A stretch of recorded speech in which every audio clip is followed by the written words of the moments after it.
আউলিয়া ইকরামের শানে আজীব বেয়াদবি একটা বাজার গরম হয়েছে। এই বাজারের মধ্যে সাহাবা ইকরামের শানে বেয়াদবি হচ্ছে, এই বাজারের মধ্যে আলে বাইত রাসূলের শানে বেয়াদবি হচ্ছে। এই বেয়াদবিগুলা হচ্ছে কোন জায়গা থেকে? স্টেজ থেকে। কারা করছে? যারা ওয়াইজ বক্তা তারা। আমার নবী নিজেই বলেছেন সাতাকুনু দুআত আলা আবওয়াবে জাহান্নাম, কিছু বক্তা এমন আসবে জাহান্নামের দরজায় বসা, নিজেরাই জাহান্নামের দরজায় দাঁড়ানো, যারা তাদের হাতে হা নাতে না বলবে তারাও জাহান্নামে নিক্ষিপ্ত হবে। এটা উম্মতের জন্য একটা ফ্রাস্ট্রেশনের কারণ। আপনি যখন এই যে কেউ সাহাবীর বিরুদ্ধে, কেউ আলে বাইতের বিরুদ্ধে, কেউ রাসূলে পাকের বিরুদ্ধে কন্টিনিউয়াসলি যখন বক্তারা স্টেজের মধ্যে বসে কথা বলবেন, এটা আমার নবীর হুরমতে দ্বীনকে ভুলুণ্ঠিত করবে। তরুণ প্রজন্ম ফ্রাস্ট্রেটেড হয়ে যাবে, ডিপ্রেসড হবে, তারা কি করবে? দ্বীনই ছেড়ে দিতে চাইবে। এটা সেই জমানার মধ্যে আমরা এসে পৌঁছেছি। আর মাযহাব অস্বীকার করা, দ্বীন ধর্মের নাম দিয়ে উগ্রপন্থার দিকে চলে যাওয়া, মাযহাব এবং আউলিয়া ইকরামের দরবারের প্রতি একটা ঘৃণার চাষাবাদ করা, এটা করে আমাদের এই ধর্মীয় অঙ্গনটাকে একটা ফ্রাস্ট্রেশনের জায়গায় নিয়ে নিয়েছে। অন দ্য টপ আমরাও ওই রাস্তার মধ্যে ওদের কাতারে শামিল হয়ে গেছে। আমরা যারা তাসাউফ ভিত্তিক, আমরা যারা নিজেদেরকে আল্লাহর ওলির অনুসারী বলি, আমরাও কিন্তু আমাদের জবান নষ্ট হয়ে গেছে। আমরাও এখন গালাগালি শুরু করে দিয়েছি। আমরা এখন মজলিসের মধ্যে বসে হুঙ্কার মারি, অথচ আমরা দাবি করি আমরা আল্লাহর ওলির নিসবত রাখি। কারণ সোসাইটির মধ্যে যখন এই বাতাস চলে তখন সবাই ইনফ্লুয়েন্সড হয়। আমরা সবাই এক কাতারে চলে গিয়ে তরুণ প্রজন্মকে ফ্রাস্ট্রেটেড করে ফেলতেছে। তারা আস্তে আস্তে ধর্মের প্রতি তাদের একটা বিমুখতা তৈরি হচ্ছে। আবার অন্য জায়গায় আর্ট এন্ড কালচারের নাম দিয়ে অশ্লীলতার একটা গণজোয়ার সৃষ্টি হয়েছে। আমরা জানিও না, আমাদের তরুণ প্রজন্ম পুরা রাত, আমাদের রাতগুলো এমনিতে অশ্লীলতার মধ্যে কেটে যায়। দুইটা জায়গা আমাদের হুমকির সম্মুখীন। এখন আমাদের দায়িত্ব কি? আমাদের দায়িত্ব স্বামী স্ত্রী মা বাবা জয়েন্টলি পরিপূর্ণরূপে দায়িত্ব পালন করতে হবে। আমি আমাদের মাদেরকে বলবো, বোনদেরকে বলবো, আমরা আপনার আল্লাহর ওয়াস্তে ঘরের মধ্যে আমরা গ্রুপিং করা বন্ধ করে দেই। কারণ আমাদের ছেলে সন্তান জাহান্নামে ঢুকে যাচ্ছে, আমরা এখনো কি ফুসফুস ফুসফুস করে ঘরের সম্পর্কগুলো নষ্ট করে দেব? আমরা এখনো কি বুঝবো না যে কিছু জায়গায় আমাদের তাওয়াক্কুল করা দরকার, কিছু জায়গায় সবর করা দরকার, কিছু জায়গায় আমাদের ধৈর্যের সাথে কাজ করা দরকার? সবকিছু, এটা দুনিয়া, এখানে আমি যা চাই সবকিছু আমার খুশি মতো হবে, এটা হতে পারে না। কারণ এটা বেড অফ রোজেস না, এটা গোলাপের বেড না। এখানে ইউসর এবং উসর, সুখ এবং দুঃখ, এই দুইটার কম্বিনেশন। এর মাধ্যমে মাওলাই করিম আমাদের পরীক্ষা নিচ্ছে। কেউ শুকরের পরীক্ষা দিচ্ছি, কেউ সবরের পরীক্ষা দিচ্ছি। শেষ বিকালে কে হাসবে আল্লাহ পাক ভালো জানে। কিন্তু আমরা এখন ঘরের মধ্যে এমন মাহৌল, এমন পলিটিক্স, কবরের কথা আখিরাতের কথা চিন্তা করার কোনো সুযোগ আমাদের নাই। আমরা সামগ্রিকভাবে ঘরের মধ্যে একটা গ্রুপিং শুরু করে দিয়েছি। আমাদের এই ফুসফুসানির মধ্যে আমাদের ছেলে সন্তানগুলা জাহান্নামে ঢুকে যাচ্ছে, আমরা খবরও নাই। আমি মা বোনদেরকে বিশেষ করে বলবো, কারণ মা বোন, মহিলারা হচ্ছে ঘরের আসল ম্যানেজার। আমাদের তরুণ প্রজন্মের মূল তরবিয়তের কাজ কিন্তু ঘর থেকে মা বোনরা করবেন। কাজে আমি বলবো, আমরা আসেন সবাই মিলে হাতে হাত ধরে এই প্রজন্মকে যদি রক্ষা করতে না পারি, তাইলে আমরা পরবর্তী প্রজন্ম পরিপূর্ণরূপে আমাদের হাতছাড়া হয়ে যাবে। আমরা আল্লাহ যা আমাদেরকে বলেছেন কু আনফুসাকুম ওয়া আহলিকুম নারা, আমাদের পরবর্তী প্রজন্মকে জাহান্নামের আগুন থেকে বাঁচানো, সেটা আমরা করতে পারবো না। কি করতে হবে? আবার আমাদের আগের জায়গায় ফেরত যেতে হবে। সেটা কোনটা? ঘরের মাহৌল পরিবর্তন করা। প্রত্যেক সোমবারে, বৃহস্পতিবারে আপনারা ঘরের মধ্যে জিকিরের মাহফিল, সুফিয়ায়ে কেরাম যেটা করেন, ঘরের মধ্যে এখানে যতগুলা লোক বসা আছেন প্রত্যেকেই ঘরের মধ্যে, যেমন আমরা কি করি দেখেন, শবে বরাত আমরা চেষ্টা করি এই সমস্ত এই রাতগুলোতে প্রোগ্রাম না করার জন্য। আমরা কি করি, ঘরের মধ্যে ছেলে মেয়ে সবাইকে নিয়ে বসি, মাইক, কেরাত, নাত, জিকির, ছোট ছোট বাচ্চাদের জন্য চকলেট কিনে নিয়ে আসি, কাপড় কিনে নিয়ে আসি। আরেক বেকুব কতগুলা বলে কি বেদাত হয়ে গেছে, বেদাত হয়ে গেছে।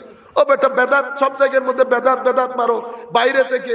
করোনা যে এমন কোনো কাজ নাই, করোনা যে এমন কোনো কাজ নাই। এই যে আপনি যখন গিফট কিনে আনছেন, গিফটগুলা কিনে আনছেন, বাচ্চাদের মধ্যে আলাদা একটা কি খুশি হচ্ছে না? রাতের জন্য বসে আছে, কখন রাত হবে, লাইলাতুল বারাত মুখস্থ করে ফেলায়, লাইলাতুল বারাত, শবে বরাত, হালুয়া রুটি খাইতে হবে। আমাদের যে সংস্কৃতি সেগুলো বজায় রাখবেন। বাচ্চারা 1-1.5 ঘন্টা প্রোগ্রাম করার পরে চকলেট দেন, 100 টাকা দেন, গিফট যা যার যার সামর্থ্য অনুযায়ী। 10,000 টাকার শাড়ি কাপড় কিনতে হবে এমন কোনো কথা নাই। বাচ্চারা একটা পেন্সিল পেলেও খুশি হয়ে যায়। আমি আপনাদেরকে টেকনিক গুলার কথা বলছি। শবে বরাত উদযাপিত হয়ে গেছে না? বাচ্চারা যখন কালকে স্কুলে যাবে বলবে শবে বরাত উদযাপন করেছে। আমরাও বাচ্চাদেরকে শিখিয়ে দিয়েছি, বান্ধবীদেরকে জিজ্ঞেস করবা তারা শবে বরাত কিভাবে উদযাপন করেছে সেটা। এগুলা হচ্ছে this are different different different techniques, আপনি এগুলার মাধ্যমে আপনার সমাজের মধ্যে দাওয়াতি কার্যক্রমগুলো পরিচালিত করতে হবে। বৃহস্পতিবার সোমবার যেখানে থাকেন বাসায় চলে আসেন, আধা ঘন্টা দরুদ সালাম জিকির কিয়াম দিয়ে আপনি মাহফিল শেষ করেন, দোয়া করেন আল্লাহর দরবারে, মাওলাই করিম আমার ছেলে সন্তানের অন্তরে জজবাই দ্বীন দান করেন। মনে রাখবেন, আমরা কিন্তু পরকালের সন্তান, আমরা ইহকালের সন্তান না। আমাদেরকে আল্লাহ দায়িত্ব দিয়েছেন আমার নবীর এই বাগানের গাছের গোড়ায় গোড়ায় পানি ডালার জন্য, আমাদেরকে দায়িত্ব দিয়েছেন বাগানের পাহারা দেওয়ার জন্য। আমরা বাগান ফেলে কাজে যাব ঠিক, কিন্তু আরেক ভাইকে বাগানে দাঁড় করিয়ে যাব, কেউ যেন আসতে না পারে।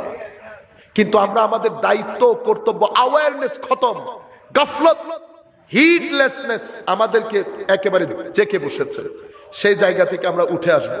আমরা যেই ওলির সাথে নিসবত রাখি, সেই ওলির মান রক্ষা করার জন্য উনার আদর্শ যেভাবে, সেই আদর্শ মতে আমরা চলবো এবং প্রচার করব।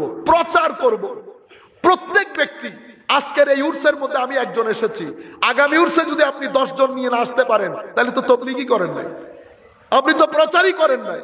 আরে আমার নবী 13 বছর মক্কার জমিনের তাবলীগ, এই নবী যখন বিদায় হজ্জের ভাষণে দাঁড়িয়েছে, লক্ষাধিক সাহাবায়ে কেরাম কিভাবে হয়েছে? তাবলীগের মাধ্যমে। তাবলীগ কিভাবে হয়? ইলমের মাধ্যমে, আখলাকের মাধ্যমে। ইলম আখলাক নিজের ব্র্যান্ড তৈরি করা, এটা না হলে আপনি তাবলীগ করতে পারবেন না। আমি সেই জন্য বলবো, একেবারে করজোরে বাংলাদেশের প্রায় প্রত্যেকটা জায়গায় যাওয়া হয়েছে, সব দরবার, সব মানুষ আমাদের, কিন্তু আমরা সচেতন না হওয়াতে আমাদের এখানে ময়লা ঢুকে যাচ্ছে।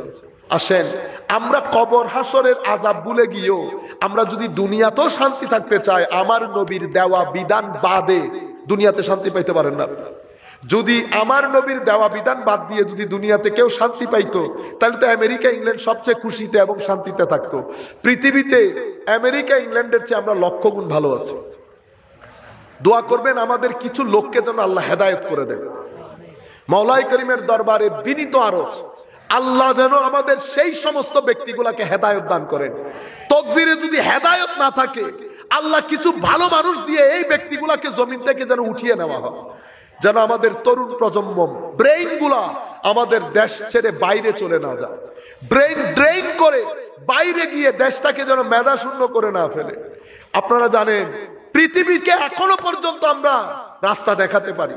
পৃথিবীর মধ্যে আমেরিকা, ইংল্যান্ড, স্ক্যান্ডিনেভিয়ান কান্ট্রি, সব দেশের মধ্যে সবকিছু পাওয়া যায়।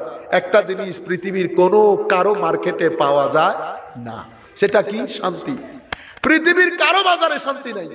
আমেরিকার বাজার বলেন, ইংল্যান্ডের বাজারে বলেন, কারো বাজারে শান্তি নাই। সবাই ফ্রাস্ট্রেটেড। সেই কারণে সবার দেশে ডিভোর্স বেশি, ক্রাইম বেশি, রেপ বেশি, অসামাজিক কার্যকলাপ বেশি। আমার সমাজের মধ্যে আল্লাহর মেহেরবানিতে আমার এখানে এখনো পর্যন্ত ফ্রাস্ট্রেশন আসে নাই। কেন? কারণ শান্তি আসমানের নিচে জমিনের উপরে শুধু এক বাজারে পাওয়া যায়, এটা মদিনার বাজার। কোন বাজার? মদিনা। আমার নবীর বাজার বাদে কোনো বাজারে শান্তি নাই। আর আমার নবীর বাজার থেকে শান্তি ইম্পোর্ট করেছে আউলিয়ায়ে কেরাম। সেই কারণে শান্তি আউলিয়ায়ে কেরামের দরবারে। এক ব্যক্তি কিছুদিন আগে, এই কোথায় দিনাজপুর না ওই জায়গার মধ্যে, উনি বলতেছেন, হুজুর আমি কই দরবারে আমার তো ভালো লাগে না। তা আমি ওনাকে বলছি, বেটা আপনি আমার সাথে আসেন, 7 দিন 7 দরবারে নিয়ে যাব, তারপরে যদি তোর ভালো না লাগে তো আমার ঠিক বলিস। বেটা দরবারে ভালো লাগে না, এটা কি ধরনের কথা? সম্মানিত উপস্থিতি, সেই কারণে প্রত্যেক বৃহস্পতিবারে অথবা যখন সম্ভব ছেলে সন্তানদেরকে নিয়ে স্থানীয় যারা আউলিয়ায়ে কেরাম আছে তাদের মাজারা জিয়ারত করবেন। বেশি পণ্ডিতি দেখাইয়া এমন কোন কাজ এই মুহূর্তে করবেন না যেটা সুন্নতে রাসূলের খেলাফ হবে। ততবা আমরা তরুণ প্রজন্মের কাছে এই জিয়ারতের প্যাটার্ন দিয়ে যেতে পারবো না। অতি সবার সামনে দেখায় না। ফর দ্য টাইম বিং শুধু জিয়ারত করেন এবং ছেলেদেরকে দেখান আউলিয়ায়ে কেরামের জিয়ারত কেমনে করে। দোয়া করেন আউলিয়ায়ে কেরামের সাথে যেন ফুয়ুজাত গুলা তাদের সিনার ভিতরে আসে। এই ছেলেগুলা অনেক ডিপ্রেসড, এই ছেলেগুলা অনেক ডিস্টার্ব, এই ছেলেগুলা অনেক তৃষ্ণার্ত। তারা চাই তারা কিছু হোক, কিন্তু অশ্লীলতা তাদেরকে উঠতে দিচ্ছে না। আমরা সবাই মিলে এই সমস্যার সমাধান করতে হবে। সেই কারণে আমাদের ছেলে মেয়ে, ঘরের মধ্যে আমাদের স্ত্রী, মা, বোন সবাই একসাথে কাজ করতে হবে। ভাইদেরকে বলবো 2 মিনিটের মধ্যে সম্পর্ক নষ্ট করে ফেলিয়ে না, 3 মিনিটে কি শুনছেন, 4 মিনিটের মধ্যে সম্পর্ক নষ্ট করে ফেলি না। সম্পর্ক নষ্ট, এই নষ্ট করতে করতে 3 দিনের দুনিয়া 2 মিনিটে ফিনিশ হয়ে যাবে। ওইটা রাখেন, পুটিটা চাই। আসল যেই জোয়ার সেটাকে মেনটেন করেন, সেটাকে আপনি বুক চেতিয়ে সেটা আপনি ধরে রাখেন। মাওলাই করিম আমাদের সবাইকে হেদায়েত দান করুক, আল্লাহর হেফাজতের চাদরে আবৃত করুক। এই সমস্ত বুজুর্গানে দিনের ফুয়ুজাত দিয়ে মাওলাই করিম আমাদের সিনাকে আলোকিত করুক। ওয়া মা আলাইনা ইল্লাল বালাগুল মুবিন। আসসালামু আলাইকুম ওয়া রাহমাতুল্লাহি তাআলা ওয়া বারাকাতুহু।